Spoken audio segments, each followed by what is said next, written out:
Nya, sige, huwag mo simba-simba. Sa tao, tulad sa papa, kwan lang. Kailangan mo angko sa itong Ginoong Isus. Pero ako kato na, kinsa na si Ginoong Isus? Muna sa kong life yun, sa una, kung bata pa ko. But that time, na ikaw nakita isa ka video, katawid akong babae mo siya na homa. Tapos siya din yung pagkakuma, yung na siya nakita, iyang pagkikidrawing, ang mga karibal, mga iyang nakita bitaw.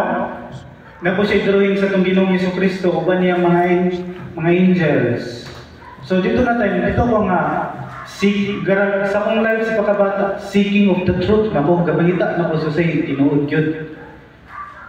Now, makita, maraming nga na ba? That time, pag dumog na ko sa word nga impyerno, dira narato na akong kinabuhi. Taga-minuto siguro pa kay papagad na ko nga na. Kitunod lagi, hadlok, may impyerno. Mubito, isa kayo nundan nga, di ko gusto mamatay nga na, sige ko ingon nga, mula ko, Lord, panalangin ko sa akong pagbiyahe. Before ko mulakat, mamuros ko. Nga na ba, kay pasabot, dili pa ko ready. Kaya wakta pa kabalo nga, asa di ka paingon. Nawa pa kita'y kumisal. So that time, when I was grade 6, grade 5, nag-join ko sa Charismatic, YSL. So, nagka-learn ko dito gamay, kung nakita ko na kung sa gitkabi ko, mga batanon, kung mudahi, kung pasalamat sa Ginoo. Diba, makita na to sa disco, bibo kayo sa'yo, pero musulod ka sa simbahan sa Ginoo, mas bibo pag hindi mo ma-receive. Kung sa pagkidra, di lang po sa'yo, ma-receive po niyo ang Holy Spirit. Pinagis pag-dive siyang nalan. So that time, grade 6, nag-join ko sa altar servers. So that time, akong kinabuhi naila na nako ang Ginoo. Pero kasiking gyapon ko sa truth. So kapag hinta gyapon ko sa kamatuoran. So na ko nabalaan nga kanisa balaan din atong simbahan. Pero ang nasa una kay pag lantaw na ko sa story in the Bible, na dito na makita ingon si Jesus, ikaw si Pedro, bago ni matutukoron ko akong iglesia. So yung iglesia, una-una na mo ba niya ang Katoliko pag ito ko ni Kristo? Yan po niingon sa ko, Iglesia ni Cristo. Iglesia ni Cristo. Doon, nagduduo akong magduo. That time, nagsik ko sa kamaturan.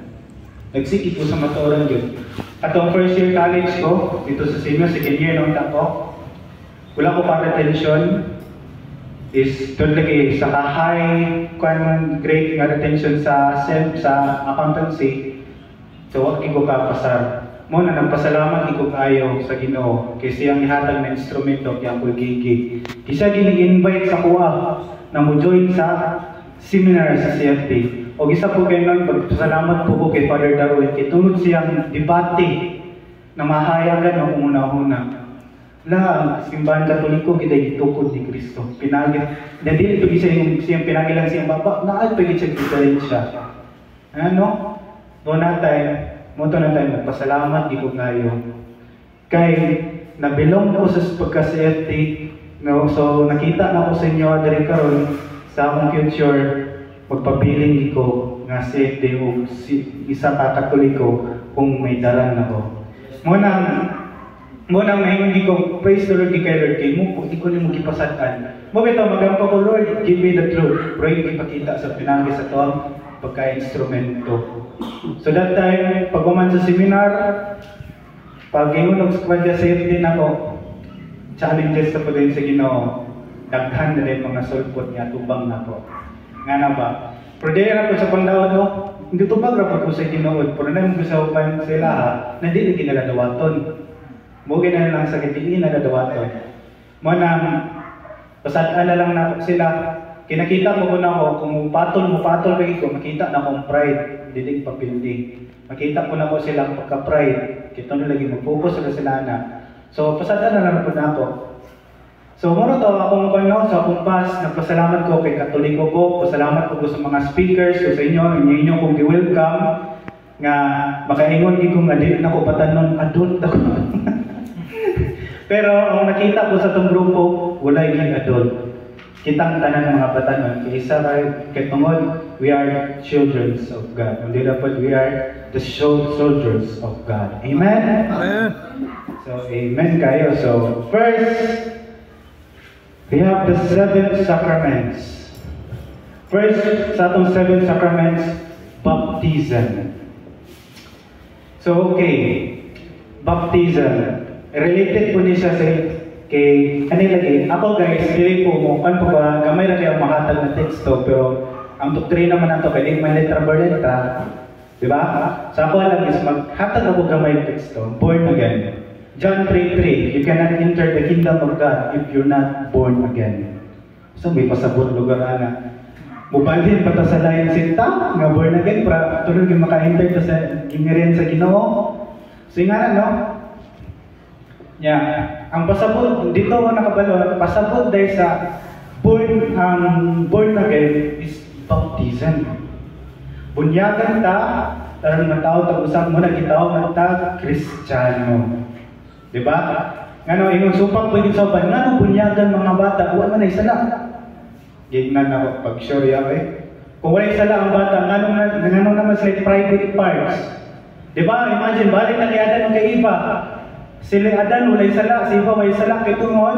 Mausa may inunda na wala sila'y private parts. Wa pa si sala kung ngana. Katong pagkasala ni Adan ni Eva kung sa may nitabo nang gawas, ni bukol, ni nainibitay nga, di ba? So sa to pa, may sala mga bata kay nga naman. Kay tungod ni Adan o ni Eva. So sa to pa, gibunyagan mga bata, simba ko kung may mamatay. Udiretso mo, ingon pa niya ko ligigit, udiretso na sila sa hingarian. Hindi na sila silutan. Kito, binabunyagan na naman. Kaya ingon pa ni San Pedro, ako na sa'yo, pinagi sa bunyag, malimpyo atong mga sala. Diba? Ang anak kanindot, no? Pero ang pangutana, asa matatapit nga simbahan mo pabunyag? Sa simbahan na gitukod sa atong Ginoong Jesucristo. Amen? Amen. Amen. So, ikadua, so, mo na masabtan na itong mga igsoon, no? Is ang born again, pasabot din sa born again is baptism. Muna bunyagan kita.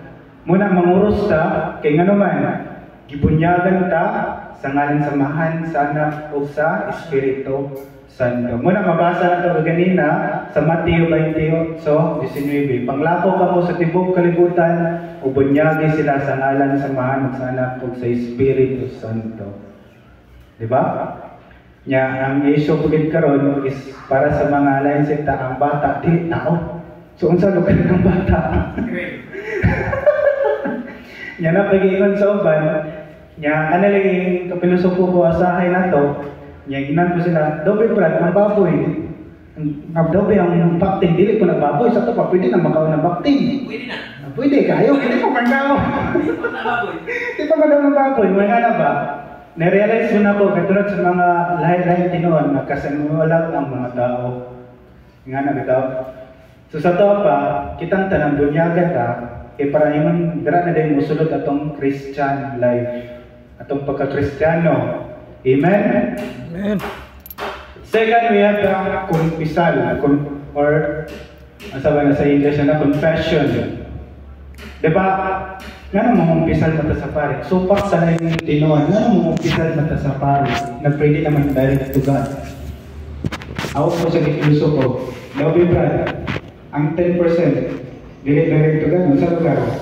May mong supak, ang pamumpisal sa pare, direct, pwede, i-direct to God. So, Lobby ang 10%, ano lugar ang 10%, direct to fire pastor before God. Nanaunsa na. So, nga na kayo, no? Pagkakumpisal sa pare is, dira gid na to Maria makita na napasaylo ato sa pinangin sa tong pagkakumpisal. Ito mo kay mabasa na sa John, katong gibasa nga ganina katong sa Pentecost, sa Kristo. Sa Pentecost, na nag-Christian sa dere. Sa Kristo. John 20:21 to 23. Diba niingon si Kristo nga ihatag ko kaninyo ang bala ng Espiritu Santo pagpasay ko sala. Diba? Kaya sa mga apostoles. Nga nung na-realize na ko, no, pagkalansap ni Kristo tapos napasaylo sa mga sala. Ikabalo magkita makasala ang bigyan ta. Muna ibili ni Kristo, gitagaan ni Kristo ang yang apostoles o katuliti. Pagpasaylo sa mga sila, kitagaan sa Holy Spirit. Kaya mong pasaylo, ang mga realize tayo, ang mga pagtuon, ang mong mo is ang Holy Spirit. Diba? Ang Holy Spirit. Kasi ginoon ni Kristo sa mga apostoles, ihatag ko ninyo ang Banal na Espiritu Santo ang pasaylo sa mga sala. Yung pangutan ang mga apostoles, pare ba? Pare. Hebrew 3:1, si Kristo ang Pangulong Pare. Kung sa to pa, si Kristo ang Pangulong Pare, o yung mga tinunan, pare, usap. Diba? So, dira na to sa tun. Munang, gusto man yung klase mga sala, mapasaylo sa Sacrament of Confession. Mapasaylo ang sala, ang mortal sins.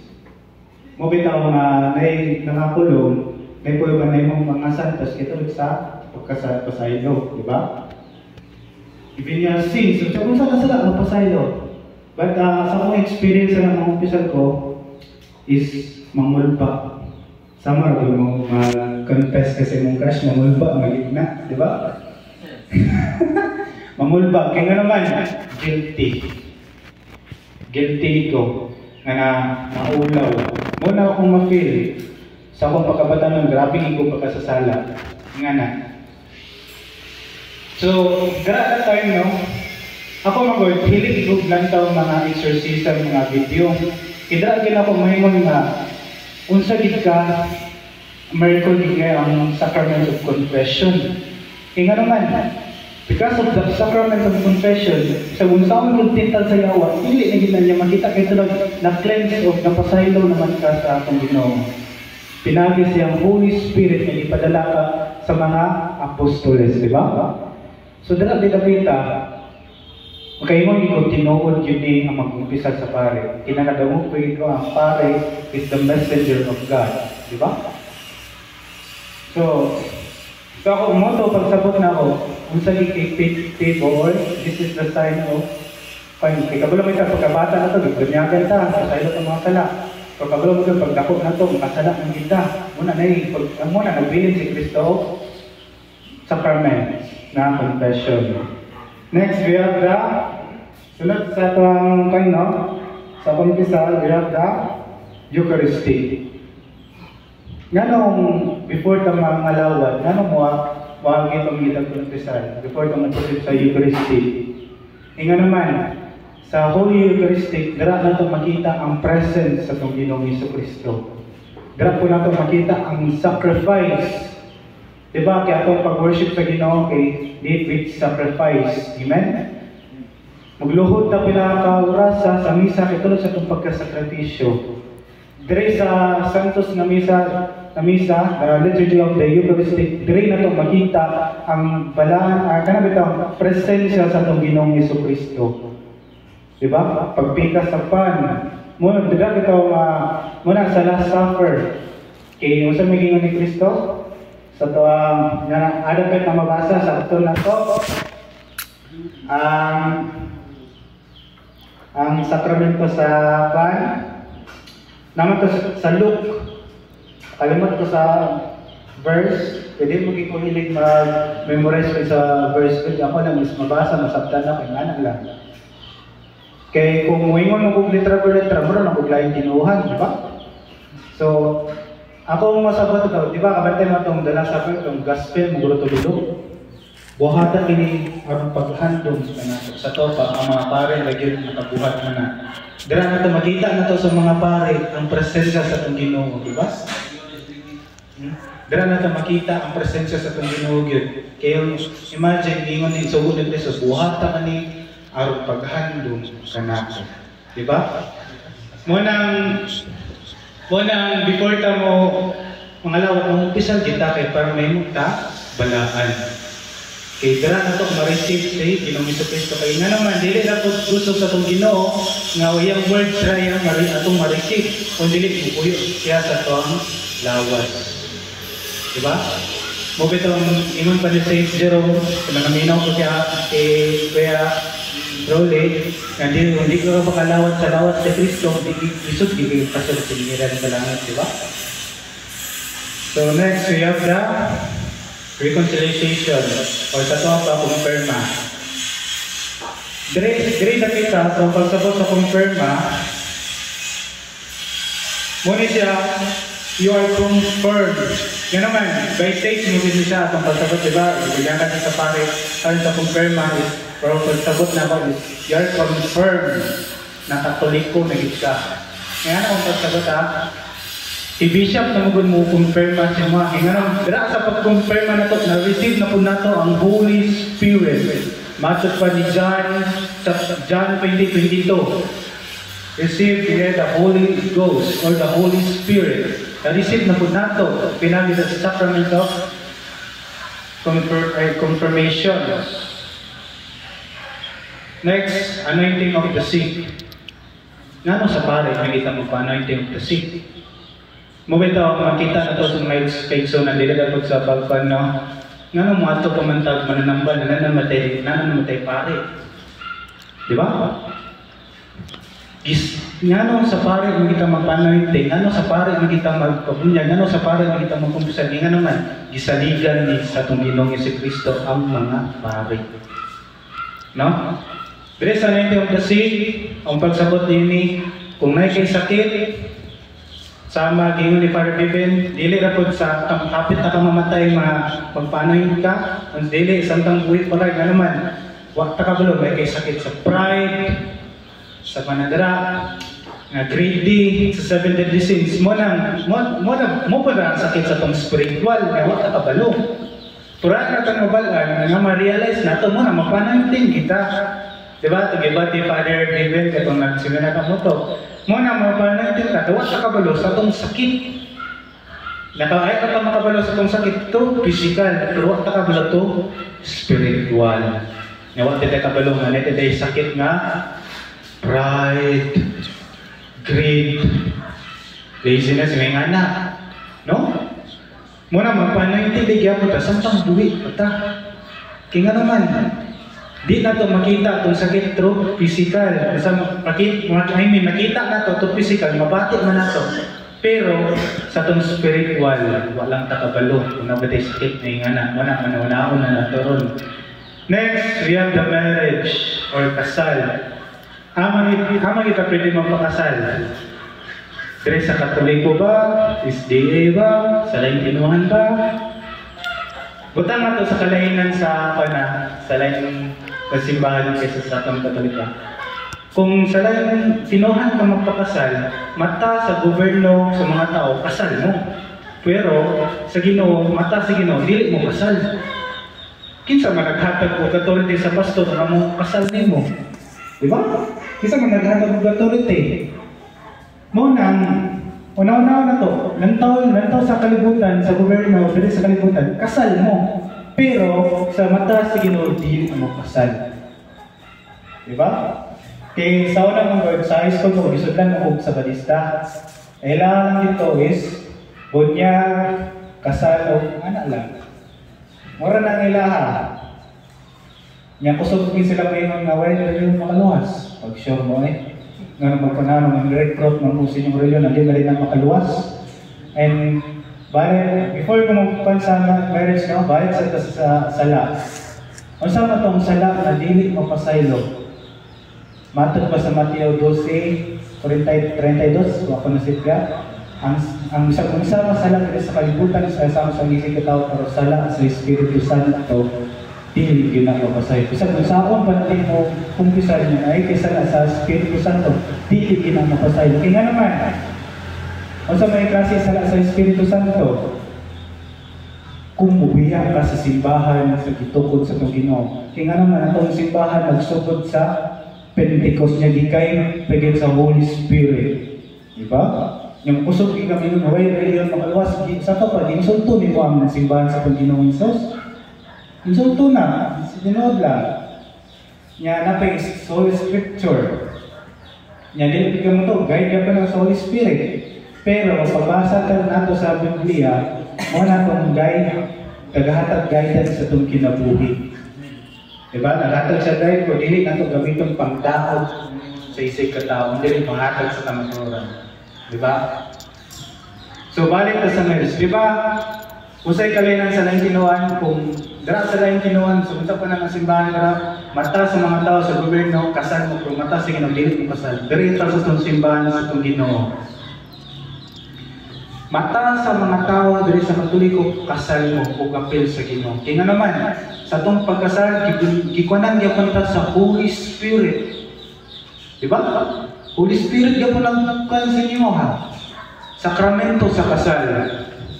Bunyagan man gyapon ta Holy Water, Holy Spirit man gyapon na. Diba? And the last, we have the Holy Orders. Muna dala taingon nga pagkapari o pagkamadre. Sagaran sa to adre, dire na tataman sa kasal. Dire na tataman. Dire po sa pagkapari o pagkamadre. So, depende rin na sa tao kung masagit pagtawag. Kaya kanisa na sa sakramento, dili kini siya basta-basta. Iyon nalagi sa bano, pare na to kaya huwag mo kaibihan. Dili man na ingana. That is your own choice kung gitawag ka. Dili na to basta-basta na ingana. Kaya sa kung kung mo sa una, na mo yung taga-Busco, tulo ka buok na seminarians. Si Kuya Michael, si Kuya Kan, silang Francis. Nga sila, mo lagi nga kung magpare ka, dapat full decision kasi yung kaugalingon. Dili, sa kung saan mga temptation, dili ka magpatentad. Kung saan ka man kinasangit man. Diba? Mo lang, kung magpadre o magpare ka, dapat full decision ka. Dili din nato pwede. Kaya nga naman, kung magpanggap-panggap na kapagpare, insulto kaya po na sa Ginoo. Mo nang grabe na kay nga challenges yata gid sa tuwag na. No? Kung atong usahan ang kaning sakramento sa pagkapare mo nang mo bitaw nga atong mga pare expila 12 years nya ingon ba sa uban atong mga pare kung retire pila gi edad sa retirement sa pare like 70 no wa ko na sipya 70 pataas ingon pa gid sila kay dito di pa gid sila makaadto silang pamilya kung kang tinuod ba na o dili dito daw na sila sa lugar na lahi ng tao matiman sila ha. Diba? Muna, ingon sa uban, mas dagan bagay may mong pasto kaysa may mong pare. No? So, dire ra ko taman sa akong talk, unta nasabtan ko ninyo, unta na ko na sabot sa kuha, sa kadubayan sa akong exchange nga pahayag, kay mong gaso sa uban, you learn from me, I learn from you. O, mura na, dagan salamat.